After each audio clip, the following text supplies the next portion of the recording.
iyadoo si habsami ah uga dhex socda magaalada Burco ee xarunta gobolka Togdheer tartankii wareegga gobolada Somaliland laguna jiro wajigiisii saddexaad ayaa maanta garoonka Lamse Stadium ee magaalada Burco ay ku dareen xulalka gobolka Maroodijeex iyo Sanaag. ciyaartan oo mid xamaasad badan ayaa waxaa ka soo qayb galay daawashadeeda kumanaan ka mid ah taageerayaasha labadan kooxood. ciyaartan oo ku bilaabatay weerar iyo weerar celis ayaa ay haafkii hore ku soo dhamaatay eber barbadhaca oo aan labada goolba wax isla dhaafin, balse isu noqodkii ciyaartan ayaa noqotay mid xamaasadeedu aad u sareyso, waxaana ciyaartani dardar xoogan la soo gashay xulka gobolka Sanaag oo la moodayay in aad loo soo canaantay. daqiiqadii 17aad ee haafka dambe ee ciyaarta ayaa u suurta gashay xulka gobolka Sanaag inuu dhashado goolkiisii koobaad, taasoo keentay in intii badneed ee ciyaarta haafka dambe ay ku hogaamiyaan 1-0, balse natiijadii dhamaadka ciyaarta ay u suurta gashay xulka gobolka Maroodijeex inuu keeno goolkiisii barbardhaca, taasoo dhibcaha uu yeelanayaan ay noqonayso 5 dhibcood.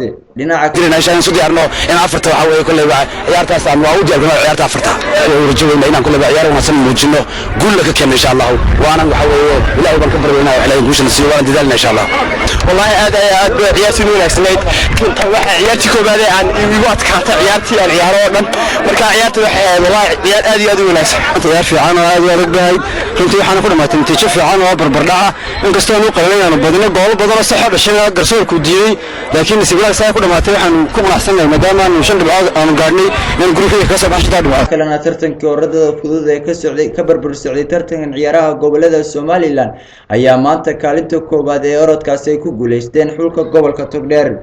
waxaana biri si weyn loo sugayaa ciyaarta xiisada iyo xamaasada badan ee dhex mari doonta gobolada Sool iyo Saaxil, taasoo noqonaysa ciyaaraha lagu kala ogaan doono natiijooyinka rasmiga ah ee Group B. Cabdi Farax Abdullaahi, shabakada caalamiga